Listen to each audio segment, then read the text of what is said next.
Greetings, fellow alumni. We are here at Rose Alumni House, and we are excited to be shooting Season 2 of Yale Afternoons with Alison, a series where we bring university leaders to Rose Alumni House to talk about their priorities and alumni engagement. Today, I'll be sitting down with Greg Sterling, the Reverend Henry L. Dean of the Yale Divinity School, and Lillian Claus Professor of New Testament. Dean Sterling, welcome to Rose Alumni House. Thank you very much, Alison. It's a pleasure to be here. You are now our senior dean at Yale University, so I'm expecting a lot of wisdom from you today. Well, I will try to do my best, but I don't promise.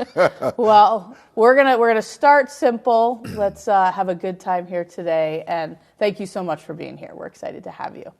So, how long have you been at Yale now? Well, I'm finishing my 14th year. Okay. So what brought you here? Well, I spent 23 years at the University of Notre Dame. Okay. I actually thought I would retire from that university. Okay. And John Collins at a conference said, we have a dean search. He was chair of the search committee. Okay. Would you be interested?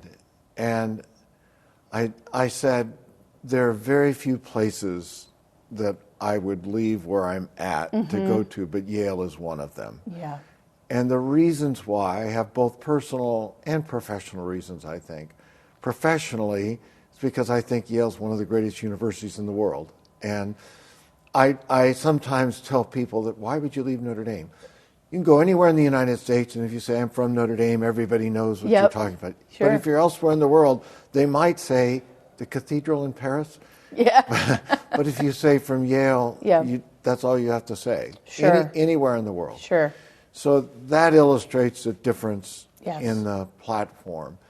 And personally, it's because my grandfather's brothers attended Yale. Oh, cool. And so they went and came to Yale and had very distinguished careers. Okay. So I felt like for me, there was something of a coming back to my own roots. I love that. Yeah. So I am sure your priorities have changed over 14 years, but currently, like if talking to our alumni now who don't know that much about the Divinity School, what are your top 3 priorities? So we've done strategic plans, and we are in our second one, which is intended to be completed in the summer of 2027. Okay. So the 3 things that occupy my attention most, which are part of this, the first is we want to start our own PhD program. Wow, okay. Now, that sounds counterintuitive to a lot of what's going on, but the PhD program used to be at the Divinity School. And in the early 60s, everything was consolidated under the graduate school. Okay. And it moved, religious studies was formed, and it moved to religious studies. Okay. So that's worked well, but there are fields that will never be represented, in which we have a good number of faculty. And there are other fields in which the bulk of the faculty are at the Divinity School, and it's a little awkward to have it administered by one unit when almost all the faculty are in a different unit. Okay. So we want to do that. There are lots of reasons, but those are a couple of the practical reasons. Okay. So that's one. Sure. A second major priority for me is we have, over the entire time that I've been dean, prioritized diversity. Okay. And one area where we, I think, have excelled but need to really solidify is in African American studies. Okay. And the presence of African Americans at the Divinity School. I mean, we tripled the number of faculty, doubled the number of staff, doubled the number of students, etc. But we need to create a vibrant Black church studies program. Okay. We have one, but I want to put it on very solid financial footing and expand it. Okay. So that's a second goal. And the third goal, you, I think, know that in October we opened the Living Village. Yes. And we're very pleased. That took a long time. Yes. But we have 49 units, and we have almost 300 students, and we have 84 apartments in what we call the Cantor Street apartments Yep. that need to come down, in all honesty. They're very inexpensive. I have never raised the rent. I actually lowered the rent. Wow, okay. Since, That's I mean, nice. 14 years. Yeah.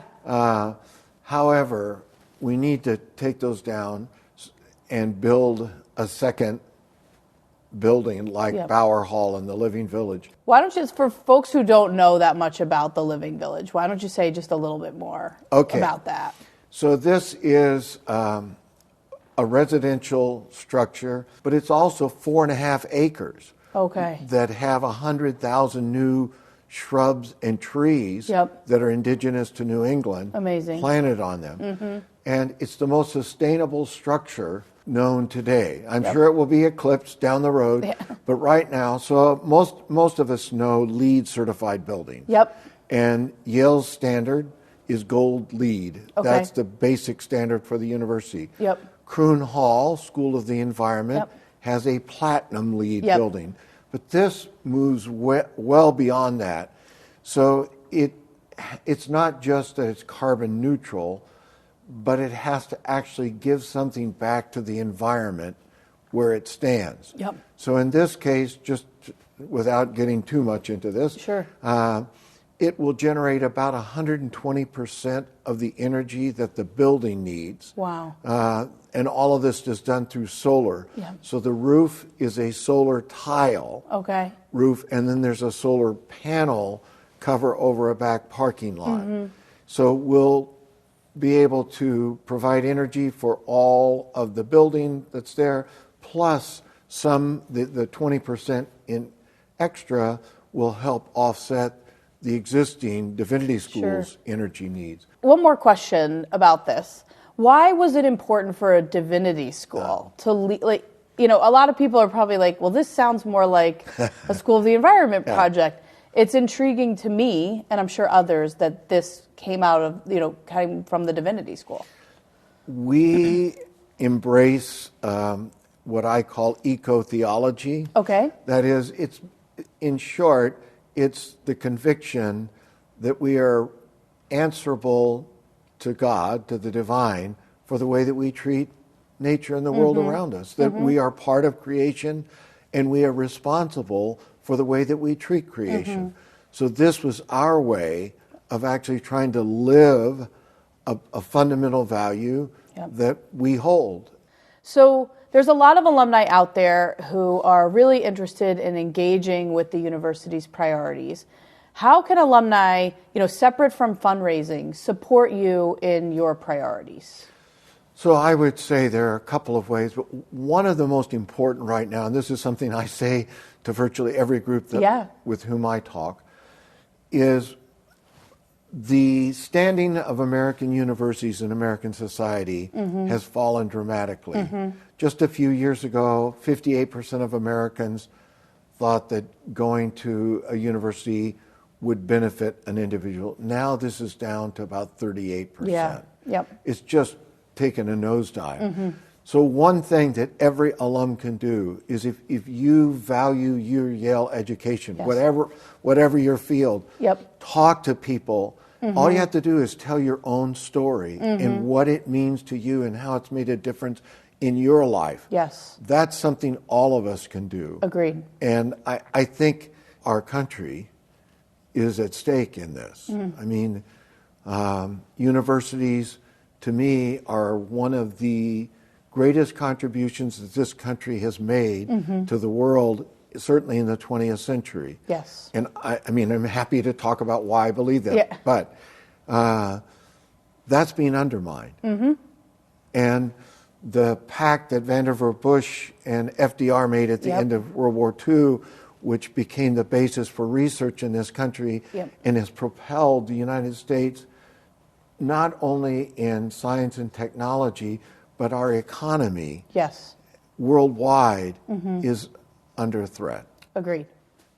Thank you for that. And if there's alums who are interested after hearing from you about being more engaged with the Divinity School, how can they do that? all they need to do, they can send me a note. Okay. I'm easy to find. Okay. Gregory.sterling at Yale.edu, All right. or just Dean of the Divinity School. We will send them your way. Yeah. But I think more and more people are going to be intrigued by the Living Village, and we had some tours go through there at Assembly and Convocation this year. So thank you for that. So can you highlight an alum who has done really exceptional work on behalf of the Divinity School? I can. Now, the problem is just restricting it to one. I know. I'm going to mention one, and then whom many people know. I can guess. And but then I want to talk about somebody they won't know as much. Okay, that sounds good. The first is somebody you know very well, Jerry Henry, our guy. I can't talk about alums without saying something about Jerry, who's done just about everything that he could, both for us and for the Alumni Association. Yes, former chair, Yale Medal winner last year. Yep. If I could clone Jerry, I would 100,000 times. We all would. But let me mention one other, a little younger alum, Elijah Hayward. Okay. While he was here, he was very active and did a number of things as a student. Okay. But then he went to the University of North Carolina, Chapel Hill, got his PhD, and became the COO of the International African American Museum in Charlestown, South Carolina. Okay. So when we, that is Yale, released the book, Yale and Slavery, Elijah helped us organize an event at that museum. Okay. The place was filled. I'm sure. It was a wonderful event. Okay. And Elijah made that possible just by working through. Sure. And one way, Elijah has really helped by introducing me to a lot of people. Alumni who serve as connectors and facilitators for engagement and fundraising are just so helpful to us in so many ways. So we're going to move it into the section of questions that I ask everyone who stops by Rose. What's your favorite spot on campus? At the Divinity School, if I had to just pick one place, this may strike some people as a bit strange, but we have two little small quads in the back, which we redid. And one of those we redid with a labyrinth.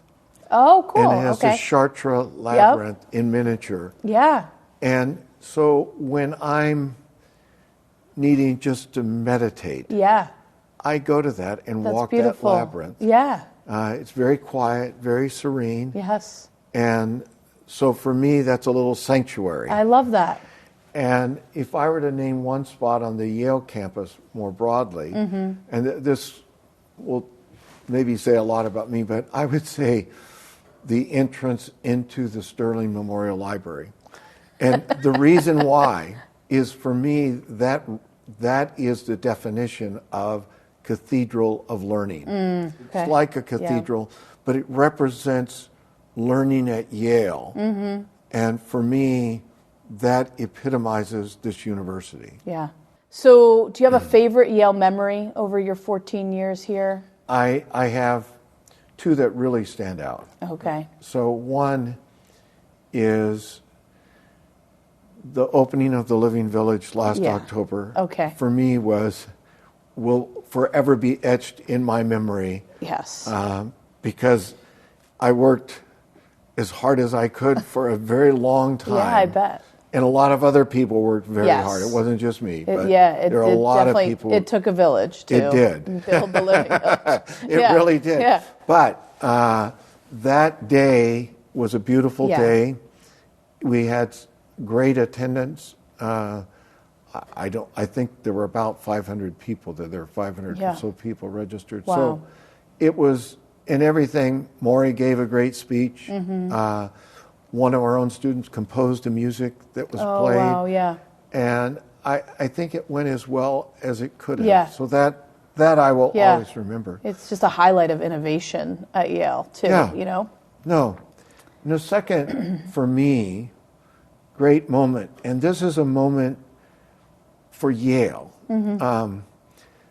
When I first came, I became aware of James Pennington.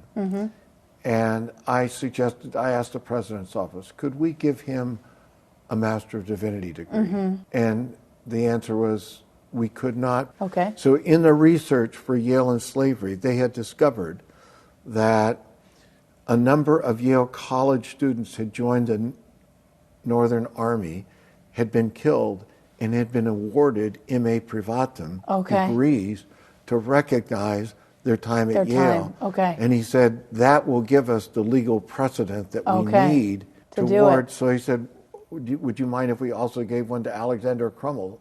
I said, absolutely not. Right. I know. We have the two of them featured in our 200-year history. So for me, the day that Peter conferred those degrees on James Pennington and Alexander Crummell is a great moment. And it's a great moment for Yale because it's a recognition that a wrong in the past has been acknowledged, and we've done what we could to correct it. And I think that represents Yale at its very best. Yes, I agree. Next question. This is probably the most controversial one that we ask. Oh, no. Do you have a favorite New Haven pizza place? Oh, boy. So I'm going to answer like a politician. Yeah, go for it. Many who have been in that seat before you have gone the same route. So when we have out-of-town guests, we always take them to Pepe's. All right, that's the go-to That's the place. answer. But if it's my wife and me Yes. or with some friends, we go to Modern. Okay. So Modern, just by taste, is where I would prefer to go. Okay. But I recognize For the experience. Yeah. Okay. The experience of Pepe's. All right, last question for you. Is there an item that you always have on your desk? Well, you're going to like my answer. Okay. So the answer is yes. And what I keep on my desk is a certain coffee mug. And I drink coffee, I hope moderately. I try to keep it moderately. But I have a Yale alumni mug that is the thermos mug. And that's my coffee cup. Well, thank you. So that's always on my desk. All right. Well, you can add Yale Afternoons with Alison mug right next to it now. Okay, very good. This is yours to go. I will for my for this. There you go. Well, thank you so much for being here. This was incredibly fun and informative. I learned a lot, and I hope our alums learned a lot. And we'll see you around soon. Okay, Alison. All right. Thank you. Thank you for your leadership of the Alumni Association. Always.